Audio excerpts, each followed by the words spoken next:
Marvel Comics have been waiting for a breakout hit for a very, very long time. Yes, Amazing Spider-Man still does well, and some of those titles that you would expect to do all right are just kind of doing all right, but they haven't had a real breakout hit. They haven't had like an Immortal Hulk, something that just really like broke out and people are like, holy crap. They haven't had like a Venom under Donny Cates in a long, long time, and it's here. It's called Ultimate Spider-Man from Jonathan Hickman with Marco Checchetto, one of my favorite artists on the book. It's been very well received. It's at the top of the charts every single month that it releases, and it doesn't appear that's going to be slowing down. It's an enormous hit for Marvel Comics. Now, do I think this big hit will translate to greater sales on the Avengers or the X-Men line or even Amazing Spider-Man or anything like that? Not particularly, because it is in a pocket like universe that doesn't actually incorporate into the 616. So things happening in Ultimate Spider-Man essentially affect nothing else. Maybe Ultimate Black Panther, maybe Ultimate X-Men, although the connections between Ultimate X-Men and the Ultimate Universe seem to be tenuous at best. But we do have an Ultimates book coming out from Dennis Camp, and this has been a huge success, but it was almost much, much different. They actually didn't have Jonathan Hickman in mind to write Ultimate Spider-Man, the flagship book, even though Jonathan Hickman is the one that introduced this new Ultimate style universe with Ultimate Invasion and Ultimate Universe. And even before that, it wasn't supposed to be Jonathan Hickman to begin with. I believe he was supposed to be Donny Cates before he had not really a semi-meltdown. He had a full-fledged meltdown, and I don't believe he's welcome back at Marvel Comics yet. Jonathan Hickman took over, but he didn't actually want to write the flagship book. They had somebody else in mind, someone else that was very familiar with the character.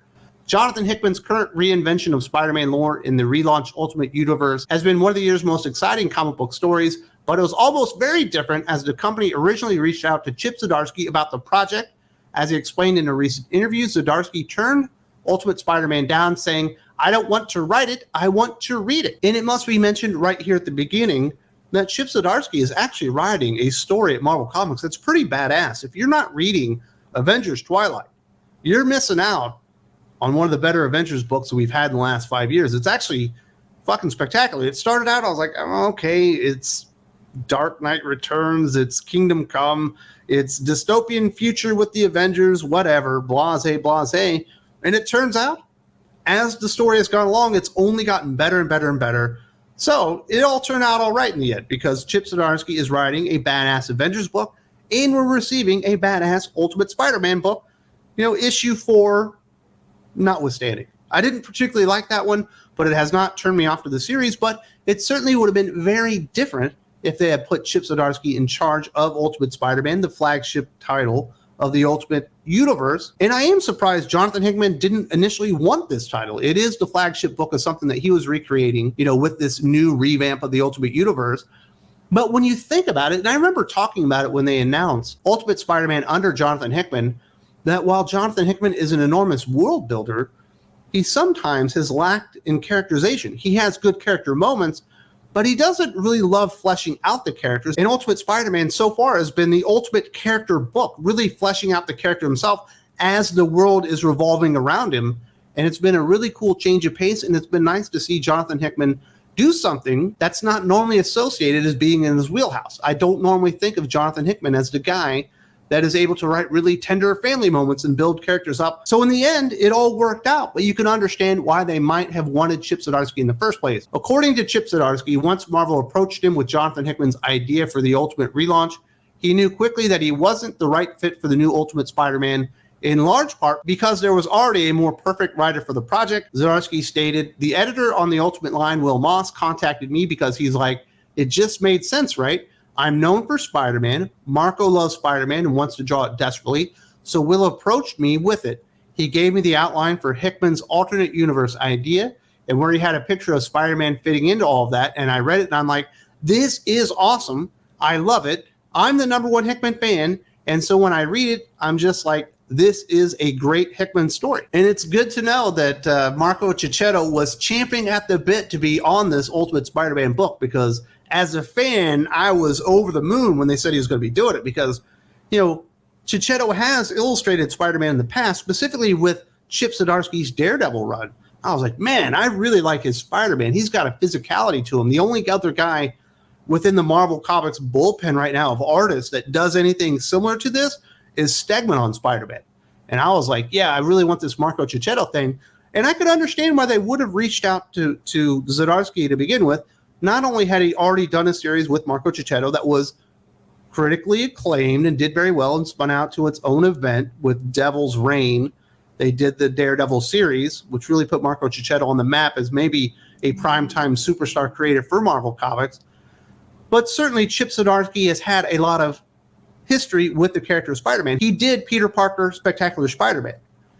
And now that run, admittedly, if you go into it and you get the first issue and you read the first volume, like the first 4 issues, it is atrocious. It's one of the worst Spider-Man stories you'll ever read in your life. But all of a sudden, like, bam, something happened in his head.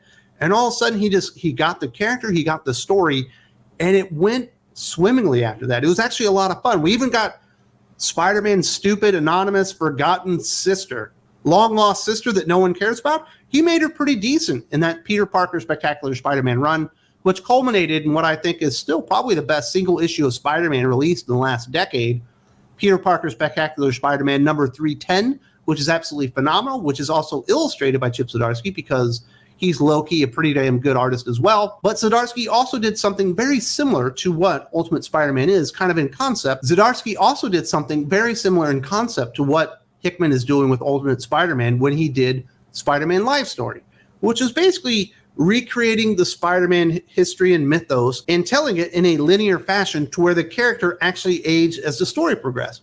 You know, because in the Marvel sliding timeline, every 4 or 5 years or whatever comics published is like 1 year in the life of the hero. And he actually told it to where all the things that happened chronologically in the story of Spider-Man happened as he got older. And certainly the character changed and he got a little bit older, grizzled and stuff like that. And it's actually a pretty good story. If you go read Spider-Man Life Story, I think it's a great introduction to the character. Now, it's certainly not everything that Amazing Spider-Man is, and it does break down a little bit by the end, despite having a great artist in Mark Bagley on it. Like, at one point, Peter Parker and MJ are married, and they do have kids, kind of like what's happening in Ultimate Spider-Man. But at one point, like, Peter gets mad, and I remember there's, like, an image where he's yelling at his wife, I believe, and he's got a clenched fist down to his side, and as you're looking through it, you can see, like, the son is cowering in fear. Like Peter Parker had beat the crap out of him before or something, and he was really scared. And I don't know if that was a Chip Zdarsky script choice or if that was a Mark Bagley artistic interpretation of the script that was presented to him. But I was like, what the fuck is this? And it doesn't quite land as well as the beginning 2 or 3 issues of Spider-Man Life Story, but it's certainly a worthwhile endeavor to go and read that story. Now, if you're looking like for the ultimate love story to Peter Parker, Spider-Man, I still think it's Jeff Loeb and Tim Sale's Spider-Man Blue, but Spider-Man Life Story comes pretty damn close. Chip Zdarsky's previous experience writing for the web slinger was part of what made him Marvel's top choice for Ultimate Spider-Man, but he argued the opposite in his explanation of what made Jonathan Hickman the preferred choice to reimagine the character, stating, "It's a no-brainer to me. He's never written Spider-Man. I don't think he much cares for the character as he exists in the Marvel Universe. Like, fine for a cameo, but I don't think he's ever had a desire to write Amazing Spider-Man. But to make his own version, it's the perfect opportunity for him to take on the biggest character and also be able to do his own thing." And I do think that's a pretty good take from Chip Zdarsky on Jonathan Hickman. When you think about Jonathan Hickman and what he's done, not only at Marvel Comics, but certainly within his own creations on the indie scene as well, you wouldn't normally go, yeah, he must really love Spider-Man. I don't think, like, when he thinks about his favorite characters out there, Spider-Man's among them. I don't think he really resonates with the character, and perhaps he does more with this version of him because he is married and has kids. And I do think, as I understand it, Jonathan Hickman is like a family man and probably resonates more to a grown-up Peter Parker that's married with kids and juggling responsibilities and stuff like that. But you never went like, wow, I can't believe Jonathan Hickman hasn't written Amazing Spider-Man yet. Why hasn't Jonathan Hickman written his definitive version of the character? Because you never really got the impression that he was all that interested in. He was much more interested in, like, bigger level threats. You know, he's doing Secret Avengers and Secret Wars, like the second go around, and Fantastic Four in the cosmic universe. And then when he gets on X-Men, he blows it up, you know, with the Krakoan era, or at least House of X Powers of 10, when that would become the Krakoan era. And he's got all these enormous concepts floating around because the characters with what they are in the worlds that they exist in can bear the weight of that and actually accomplish stories like that. Where Peter Parker Spider-Man, certainly he can go toe-to-toe with an alien or two. And I'm certain if push came to shove that Peter Parker Spider-Man would stand up to a galactic threat if he had to save people. But he's the ultimate, ground level hero. He's the ultimate man on the streets. He's your friendly neighborhood Spider-Man. And normally the things that he's solving are much more related to his neighborhood or his city or his family and stuff like that. He doesn't normally, jump out into cosmic level threats and all those sorts of things that Jonathan Hickman typically would like to play around with. And I imagine at some point, this version of Ultimate Spider-Man will get bigger in scale because we do have the Maker out there, I guess, trapped in like a fortress or whatever. But he's still got his minions and stuff like that. And eventually Spider-Man will have to take them on. So it is a different kind of writing, a different type of character for Jonathan Hickman to really tackle here. Not that he's never done, street level heroes or grounded heroes and stuff like that. He's certainly done that stuff in the past, but this is the first time where he's really doing that, like that flagship book. And for the most part, I think people are very, very happy with that decision. And Jonathan Hickman going against type really has worked out for everybody in the end. Finally, not only has Chip Zdarsky's decision to turn down Ultimate Spider-Man been vindicated by the critical reception of Hickman's title and the almost universally positive fan response, but according to the author, his friend and colleague was among the first to express his gratitude. This is what Zdarsky said. At some point, Hickman said, "Oh, hey man, thanks for turning down Ultimate Spider-Man. I'm having so much fun on it." He was surprised, I think, at how much fun he was having. He's like, yeah, I'm 5 issues in on the script. He's ahead on script just because he's enjoying the process so much. And I do think that is, for the most part, coming out in the script and the execution of Ultimate Spider-Man. It's certainly coming across from the art from Marco Checchetto. And I think the writing from Jonathan Hickman, that he's enjoying doing something a little bit more low-key, building something out that's certainly been established. We know who Peter Parker is. We know what the Spider-Man concept is. But he's building this one up from the ground up. And I think he's having a really good time doing it. Really reinventing what would Spider-Man be if he got his powers in his 30s and wasn't solely motivated, or at least initially solely motivated by death and the with great power comes great responsibility ethos that has really defined the character over decades and decades and made him the singularly most important popular Marvel comic superhero essentially of all time at this point. And it's good to see this having a good time. And I'm glad that Chip Zdarsky realized, hey, I'm doing Batman right now. I'd rather do Avengers Twilight. I've already basically done some of the stuff that's going to be happening within Ultimate Spider-Man. This isn't the opportunity that I want right now. And letting Jonathan Hickman step up to the plate and do something he wasn't sure that he really wanted to do in the first place. And I think it's really worked out for everybody, at least on the Marvel side. Because, like I said, Avengers Twilight is pretty damn awesome. Ultimate Spider-Man is pretty damn awesome.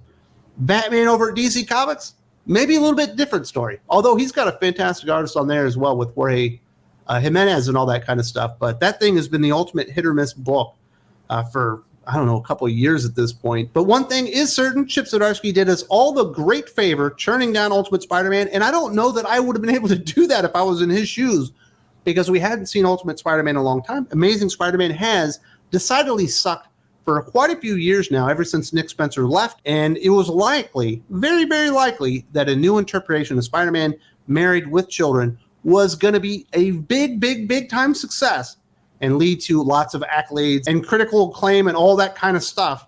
And Chip Zdarsky decided it wasn't the opportunity for him, and he was right. It was Jonathan Hickman's book all along. If you would like more coverage on Ultimate Spider-Man and reviews and stuff like that, we actually talk about all the new major releases from Marvel, DC, indie books every single week. Not here on Thinking Critical YouTube, but actually on the Patreon. If you would like to support us on Thinking Critical Patreon, we have this awesome podcast called The Hot or Not Show with Jim from Weird Science. And we cover about 30, 40 books every single week over 2.5 hours. Tons of fun there. If you want to check that one out, there's a link to the Patreon in the video description.